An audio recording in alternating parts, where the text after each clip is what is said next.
Good afternoon and welcome to Wild Moments, brought to you by explore.org. During the course of this next half an hour, we are going to look at the highlights from the Africam live cameras situated around Southern Africa.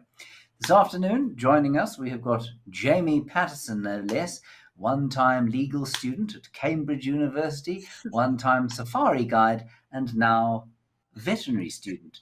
Hello, Jamie. Hi, James. Always a pleasure. Hello, everybody.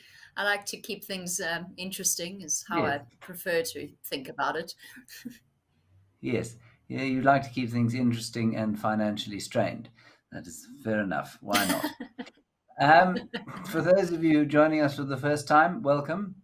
For those of you joining us for the second time, welcome. Please do send through any questions that you might have on whatever platform you happen to be watching us on. We'll do our best to get to those questions. Jamie, well, I think we'll probably get straight to it rather than discuss your studies. Let's go. We're going to go to our first clip now, and we're just going to talk over it as it goes along, and then we'll discuss it, and you can ask us any questions that you might have. I am going to ask Marvelous. the director, who also happens to be my wife, to play the first clip. There it is. Here we have got the back end of some elephants, which is quite fun, I suppose. And, well, what we're looking at here is a very thirsty group of elephants that are enjoying the water. A little one being very cute indeed. That is too sweet. Just to be clear, that the light shining on these animals is not in fact a light, it's infrared, so I suppose it is a light. But it's not something that they can see. I think this is quite interesting because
Hello, everybody, and welcome to yet another edition of Africam's Wild Moments powered by Explore.org. And you have Ali. Hi, Ali. Hello, everyone. And myself. We're very excited. Ali and I are soul sisters. If we don't have our heaters together, I can see the glow of Ali's heater on her face. And if I move mine, yeah, you can see mine too. Anyway, Ali and I connected in more ways than just the heater. Also, hyenas seem to be following us around, and today we're going to be having a look at quite a lengthy clip of some hyenas. We're going to have some great discussions. But before we get to that, let me remind you that we are live and interactive, and you can send your questions and your comments. And we've already got some of them. We've got Rolling Trouble that says, "Hello, Trishala and Ali from Washington. Love having the ladies. Love having a ladies' day for Wild Moments. We love being here, Rolling Trouble." Then Aussie Jan says, "I'm here ready to view." Well, Aussie Jan, we are here ready to show you. And John says, "Good afternoon, Trishala and Ali from a sunny Florida." Hi, John. And Sasky Brenda, you say morning all from the Canadian prairies. Oh, good morning. And Tris Zop, I love saying that, says, "Hello, everybody," as well as Dia saying, "Good morning from Seattle." Good morning, Dia. And Tammy says, "Hi, everyone." Did you get all of those, Ali? I did. I tried. I feel like we're quite international today, and probably everyone is just warmer than what we are by the sounds of it. Yes. It's, well, we already said, Ali and I both have our heaters out, so it is pretty chilly, even though it may look deceiving outside, but the air is cold. Anyway, like I said, let's start off with this clip of some hyenas. Now, it is a long clip. It's about 5 minutes long, and there's a lot of vocalization. So I think we'll watch the whole clip, and then we'll have a discussion, maybe, pause it at certain points after we've had a look. So let's give it a go.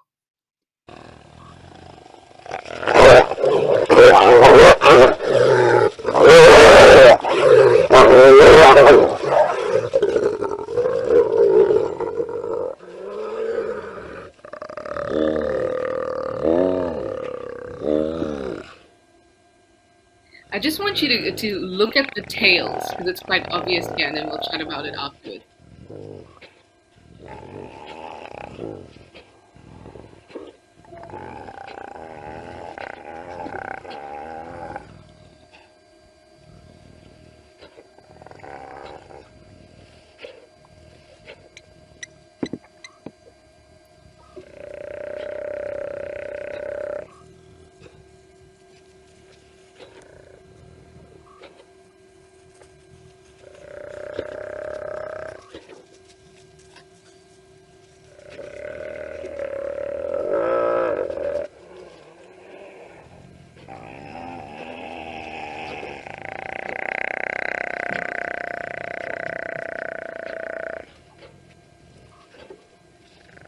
Also the ears.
So the hyena who's coming now it's smaller than the others, maybe a sub-adult.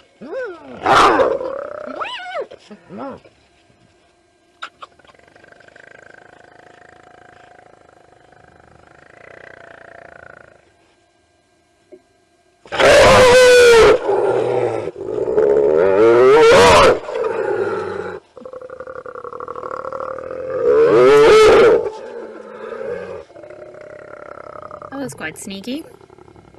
Yeah.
Wow.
Wow.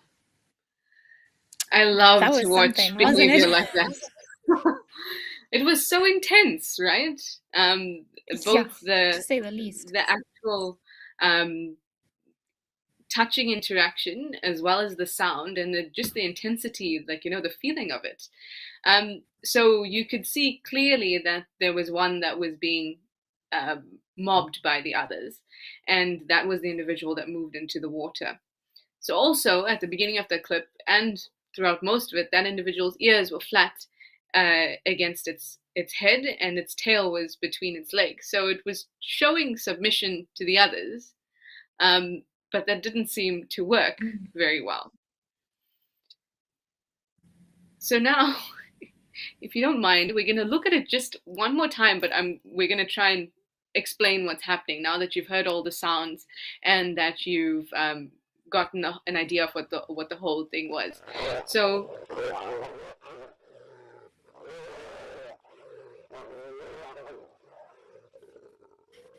Trish, do you mind just going to the very beginning of this clip? I just want to see, because, I mean, we just see the interaction from there, and the one is already submissive from the start, but at least it's showing, or it's standing its ground a lot more than what it does towards the end of the video. So it almost gives the impression that they know each other in a way, and that, it's standing its ground, or because towards the end, it just seems like there's sheer panic. And I don't know if those are scars on the side, because I'm trying to figure out, or the way my brain is going here, is it a younger individual or is it an older individual? And I can't tell. Oh, it's so difficult, especially in IR. We've been having this discussion before as well, that when it's in infrared, it's difficult to see wounds and stuff like that. Mm-hmm. I mean, because the way that I'm thinking is that if it's, so we all know, or if you don't know, it's generally male hyenas that migrate between the clans. So it could be my first thought is maybe a male trying to integrate into a new clan. He's an outsider, maybe he's a youngish male, and then that's why the rest of the hyenas are not too happy to have it around. Or on the other end of the spectrum, if it's an older hyena that is, at the bottom of the hierarchy, then it could be why the and pointed earlier also comes and mobs it with quite an attitude. Yeah. It's getting mobbed by the rest of them, or perhaps a new one that's just coming in. My first instinct said a new hyena that's coming in, and that's probably not the first interaction that it's had with the clan, because like you said, they're not being completely aggressive, and we've seen hyena internal battles before, and it can be brutal. And these the two that have their tails up and their ears are still up, who are the dominant individuals in this interaction, they're not having a go at the individual with the tail between its legs until they absolutely have to. So I wonder if they have seen it before. But I feel that it might be like you said, a male that is trying to get into this clan. So here comes the smaller sub-adult now, and you can see that its attitude is a little bit more immature, if I could say, but still has its tail up. Braver, yeah.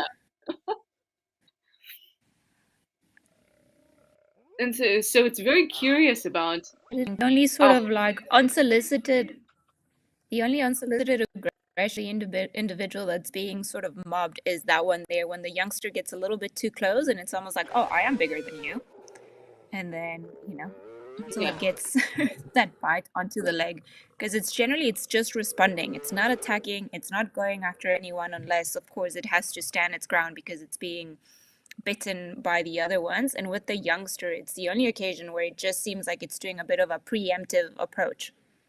Yes. Yeah, absolutely. And also everyone is growling, but when the youngster comes in, you hear a little bit more of the cackly whine. So that will tell me that the youngster is maybe a little bit more nervous and curious, because it's not growling straight away. It's doing the cackle or the laugh that we associate with spotted hyenas. And I've seen this before too, where they'll push a hyena into the water. And you can still see its body language is very, very submissive. I think this part is the most fascinating one. I thought they were going to stop at the edge of the water, and then they just did not. And I think this is the most heightened level of aggression of the entire clip. But again, like the one on the right-hand side, or the individual that's being attacked, it doesn't go for the rest of them. It's just purely defending itself. Yes. But also, if you are an immigrant male coming into a clan, to make its way into the yeah, you wouldn't want to show aggression. You just want to defend yourself because you still want the clan to accept you.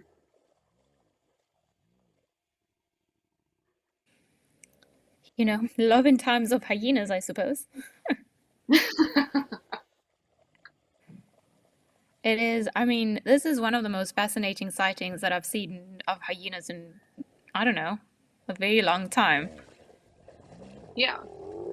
It's really nice to see, because oftentimes, for example, the last time Ali and I spent some time together, we were around a hyena den where we get to see the other side of hyenas, the very cute, very soft side of them. And to see behavior like this is where you get to tell exactly who's struggling for which rank, and you can actually see the hierarchy play out. Whereas the den, you do, but it's like the softer side of hyenas, And at the den, so that was amazing. Now they're here, but be nice. So we have a lot of questions and comments. Cindy says, immigrant male. That is what we're thinking, Cindy. And then Mike Len says, looks like a show of dominance. Certainly, if the immigrant male wants to come in and join the clan, the rest of the clan is going to show that immigrant male its place. So it is definitely a show of dominance from the clan. Now, just so you guys know, this is the Nkoro cam that has caught this. Ali, do you know much about the Hyena clan on Nkoro? No, I don't know much about them. I know that there is a den on Nkoro that is Yeah. used on and off. And when I was last there, the guys were saying, or where we were there, they were saying that the den could possibly be active again, but I don't think it's been documented the way that the Elephant Plains or the Juma one is. And because it's so close to Kruger, I mean, Nkoro pretty much sits on the boundary with Kruger National Park in a very big block where there aren't a lot of roads. It's very possible that it's come from there, or the vicinity, even maybe from Malamala, which is not too far from that boundary. Yeah, absolutely.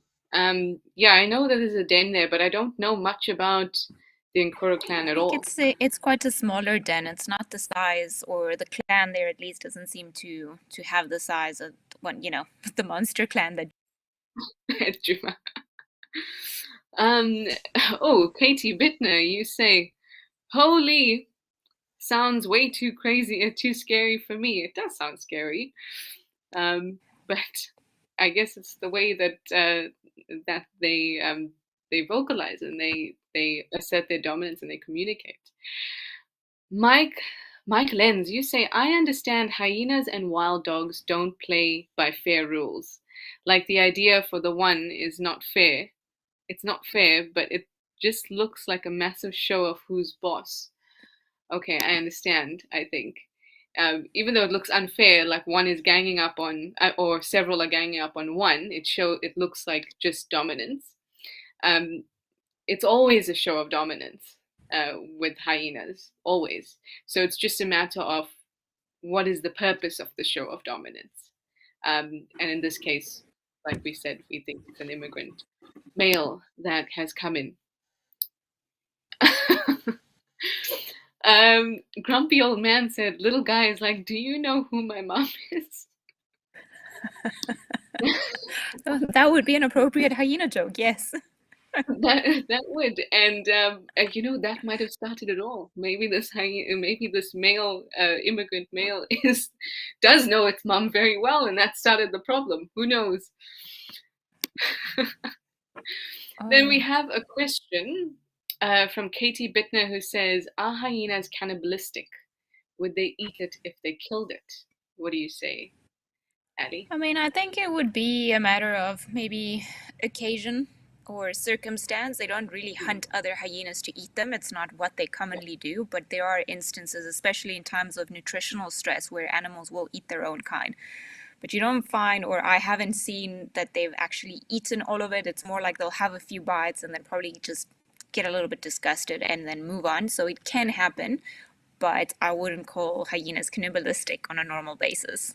None of the apex predators, actually. Yeah, and sometimes it's quite instinctual. If they're hunting or say lions are hunting and hyenas around, and it's an instinctual thing to attack other predators. So apex predators, if they see the young or other predators, they will instinctually attack them and try to kill them, especially with their young, and that's to reduce competition. But as soon as that happens, parts of their brain is engaged in this killing action, and they will often just take a bite and then leave it. Strangely enough, it's going to sound very strange, but cannibalism, or being able to say a lion eats another lion, it is a very, very nutritious meal, because the nutrient profile for them matches exactly with what they're eating. So, if they need X amount of amino acids, they're going to get X amount from what they're eating. They don't have to have a variety. But with that comes all the diseases that are going to fit perfectly with you as well. Any other ailments that may come to you because you're eating something that is exactly the same as you, basically. Just a little note on cannibalism. Oh, I'm so glad we're having... Sorry, go for it, Ali. No, I was just going to say that generally most diseases come from eating the brain, or cannibalistic diseases come from eating the brain. So if you stick to, the rump and stuff, you should be kind of okay. You should be fine. You should just get the benefits of having the same nutrient profile. Pat says their range of vocalizations is amazing. It really is. Hyenas make, I think, 14 different calls, and those calls can be recognized by different clan members. So they can make so different whoops are recognized by their clan members. Say, oh, Bob is whooping now, Bob from Kalamazoo, or Pat is whooping, or whatever. I say Bob from Kalamazoo because I think Bob said, hi, you said good day, ladies. So I think it's interesting because at one stage also, when they're all whooping and you can hear the hyenas in the distance, they all kind of put their heads up, and you can almost tell that they're recognizing, they know who's calling, and then whoever's calling knows who's also making a noise, and everyone's just like, okay, what's happening? All right, they're far away, and then they continue doing their own thing. Yeah, absolutely. They're really very, very intelligent animals, and their social system and the way that they communicate is evident. Okay, so we have a couple more hellos. JJIN, you say hello, Trish and Ali. Mary Momo says, hi everyone from Hot Springs, Arkansas. Still hot. Oh, 100 plus temperature. I think that's Fahrenheit, obviously, not going away soon. And Danina IT, I assume for Italy, you say good morning from Italy. It's 4 p.m. here, or at least it was 4 p.m. there. It was for us too. Okay, well, that took up a lot of time, but it was so interesting. I'm so glad that we had the opportunity to see that kind of behavior, because Ali and I, we just love hyenas. We could sit with them all day and discuss their behavior. Anyway, let us move on to another animal that I really, really love, but I don't get to see very often in the bush. It's a civet. It's a swagger civet. It is. Whoa, got a little spooked. So the interesting thing here is the fact that all the hairs that are on its dorsal crest, so along its spine, are standing on end. We don't get to see that often. You can see it relaxing there. Yeah, you can even see how as it kind of starts relaxing and the hair starts going down. Yeah.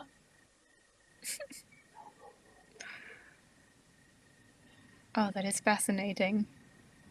Oh, isn't it beautiful? I love civets. They're so cute.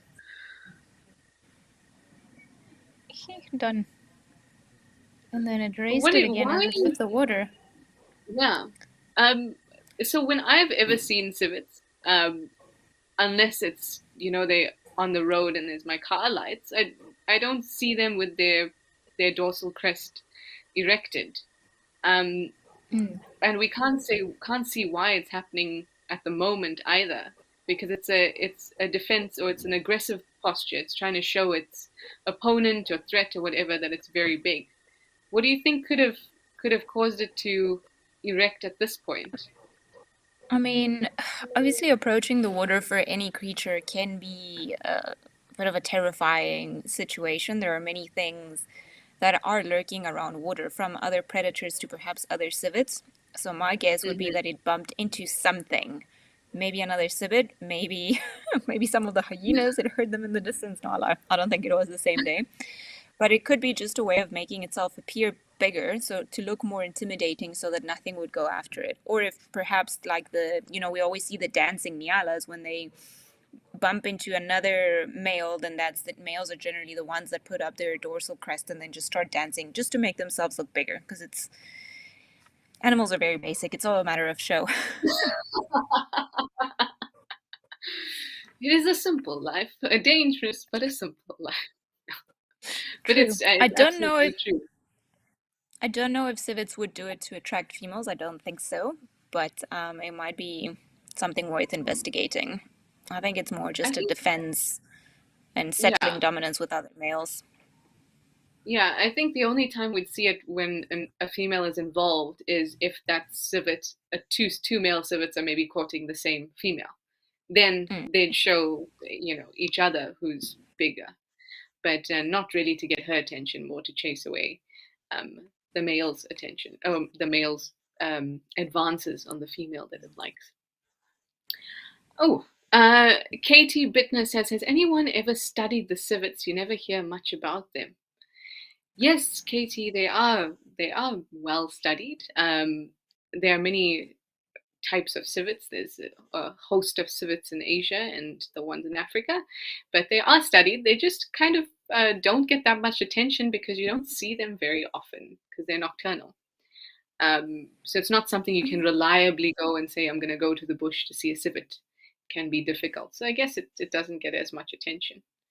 I think maybe in terms of Interestingly, behavior, they're not as well known as some of the bigger creatures that we see all the time because they're small, they're hard to look at. They go, they're nocturnal. So although yeah. there are certain studies, we don't know much about their habits, I would say, other than old studies that have been done.